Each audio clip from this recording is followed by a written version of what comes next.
बस ठीक है, आपने इलेक्ट्रोकेमिकल सेल के बारे में सारी चीजें डिस्कस कर ली, हमें पता चल गया सब चीजें, that's all right. Now the question arises कि इसका रोल क्या है। इसका रोल समझने के लिए हमें एक चीज का पता होना चाहिए जिसको बोलते हैं SHE। SHE is called standard hydrogen electrode. It is called standard hydrogen electrode, इसका नाम है स्टैंडर्ड हाइड्रोजन इलेक्ट्रोड। ये एक रेफरेंस इलेक्ट्रोड है।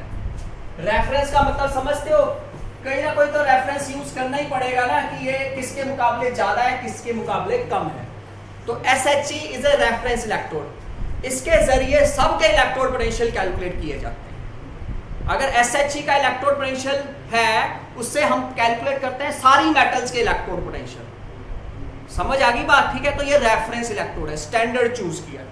अब इस केस में हमने क्या किया, in this case it contains a platinum wire. ये प्लैटिनम की वायर है जिसको एक एंड पे सील किया है with a platinum foil coated with platinum black. तो ये क्या है, it is a platinum foil coated with platinum black. It is a platinum foil coated with platinum black, ठीक है फाइन। प्लैटिनम ब्लैक का मतलब क्या है, प्लैटिनम ब्लैक का मतलब है प्लैटिनम को कार्बन में मिक्स कर दो। प्लैटिनम महंगी मेटल है, उसको किसी लेस जो कम महंगी है उससे हम सब्स्टिट्यूट कर देते, तो मिक्स कर दिया, काम हो गया। उसका भी काम यही है, इसका भी काम है, लेकिन प्लैटिनम थोड़ी सी एफिशिएंट है, इसलिए प्लैटिनम को हम यूज करेंगे।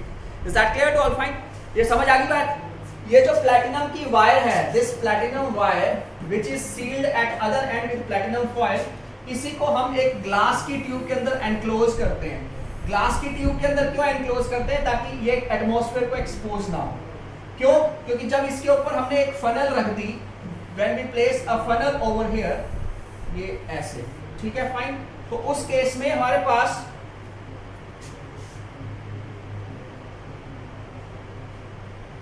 चलो यहां पे हमारे पास हाइड्रोजन गैस यहां से आ भी सकती है और यहां पे बाहर जा भी सकती है, H2 गैस। पर H2 गैस जो जाएगी उसका प्रेशर मेंटेन होना चाहिए 1 बार प्रेशर मेंटेन करना है।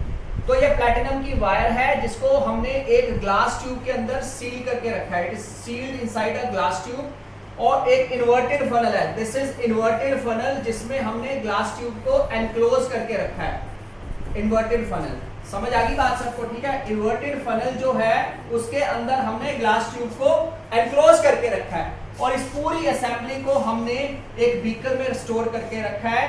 उस बीकर के अंदर हमने रखा है 1 मोलर HCl सॉल्यूशन।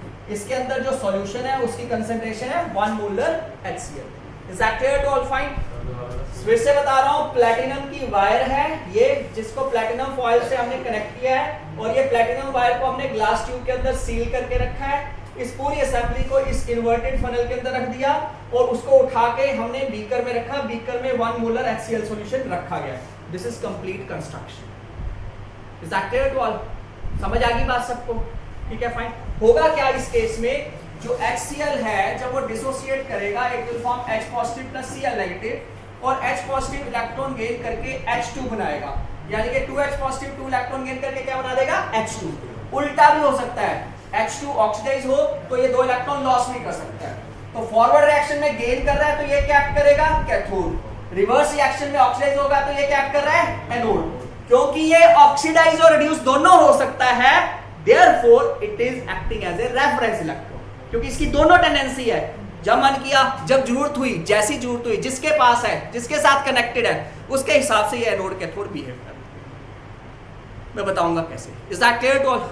समझ आ गई बात सबको, ठीक है। तो SHE का पता काम क्या कर रहा है, SHE कैथोड एनोड कुछ भी एक्ट कर रहा है। Is that clear to all? Fine, समझ आ गई। Depending on the situation. इस पूरी असेंबली का जो टेम्परेचर मेंटेन होता है दैट इज 298 केल्विन टेम्परेचर, और जो इसके इसमें हाइड्रोजन गैस का प्रेशर है मैंने बोला 1 बार, और हाइड्रोजन आयन की जो कंसंट्रेशन है 1 मोलर। तो ये स्टैंडर्ड कंडीशन है, therefore it is called standard hydrogen electrode, क्योंकि ये स्टैंडर्ड कंडीशन है। 298 kelvin temperature, 1 bar pressure and 1 molar concentration. Is that clear to all fine? ये SHE का रूल है। IUPAC ने एक चीज बोली कि इलेक्ट्रोड पोटेंशियल हमेशा क्या होगा, रिडक्शन पोटेंशियल। मतलब रिडक्शन पोटेंशियल हमेशा क्या होगा, इलेक्ट्रोड पोटेंशियल।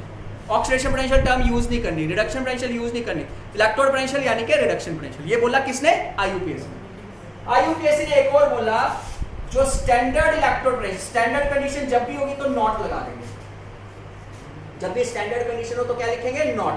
तो बोलते हैं ई नॉट SHE का स्टैंडर्ड हाइड्रोजन इलेक्ट्रोड का जो इलेक्ट्रोड पोटेंशियल है दैट इज ऑलवेज जीरो। वो जीरो मानना है। जीरो का मतलब आप ये मत सोचना कि सर ये काम नहीं करेगा, काम करेगा। जीरो डज नॉट मीन्स कि it will not work, it works, but इसकी वैल्यू जीरो ले ली। जिसका इलेक्ट्रोड पोटेंशियल इससे ज्यादा होगा वो पॉजिटिव हो जाएगा, जिसका कम होगा वो नेगेटिव हो जाएगा। Is that clear all? बस एक रेफरेंस है, बीच में जीरो। क्लियर है सभी को? ठीक है फाइन, कोई डाउट तो नहीं है? सबको क्लियर है? ठीक है fine. So this is how standard. अब हम इलेक्ट्रोड पोटेंशियल को कैसे लिखेंगे? देखो अगर हमने इलेक्ट्रोड पोटेंशियल जिंक का लिखना है तो हम लिखेंगे standard electrode potential of zinc क्या आ जाएगा, Zn2 positive slash zinc. This is standard electrode potential of zinc. Copper की बात करेंगे तो कॉपर का कैसे लिखेंगे, Cu2 पॉजिटिव स्लैश कॉपर। देखो पहले आयन लिखा जा रहा है फिर मेटल, पहले आयन फिर, क्योंकि आयन ही रिड्यूस होकर मेटल बनाएगा, आयन ही रिड्यूस होकर मेटल बनाएगा। ये इलेक्ट्रोड पोटेंशियल क्या होगा, रिडक्शन पोटेंशियल। इलेक्ट्रोड पोटेंशियल क्या होगा, रिडक्शन। तो हमने रिडक्शन की टर्म में लिखा। अगर किसी भी जगह जिंक पहले लिखा है, जिंक का आयन बाद में लिखा है, यानी कि वो इलेक्ट्रोड पोटेंशियल नहीं है, वो ऑक्सीडेशन पोटेंशियल। समझ गए? Keep it in mind, oxidation potential is different. समझ गए? ऑक्सीडेशन पोटेंशियल में क्या डिफरेंस है, उसमें मेटल पहले लिखा जाएगा, ion. Is that clear to all? समझ आ रहा है सबको? सबको क्लियर हो रही है बात? ठीक है फाइन, ओके, समझ आ गया? ठीक है। So now comes next thing कि हमने जो इलेक्ट्रोड पोटेंशियल सेल का कैलकुलेट करते हैं, जब दोनों को कनेक्ट किया तो कैसे कैलकुलेट करते हैं, तो E not cell is always equal to E not cathode minus E not anode. इससे हम कैलकुलेट करते हैं standard electrode potential, E not cathode minus E not anode. Is this fine to all? समझ आ गई बात सबको? ये हमेशा याद रखना, कैथोड माइनस एनोड। क्लियर है सभी को? ठीक है, कैथोड माइनस एनोड। तो अब इस केस में ये हमें पता चल गया। अब हम फिर दोबारा से उसी स्टैंडर्ड जो हमने शुरुआत की थी वहीं पे आ जाते हैं। तो इन दिस केस ये आपके पास गैल्वेनिक सेल या वोल्टिक सेल जो शुरू में किया था हमने यूज, उसी को हम देख रहे हैं।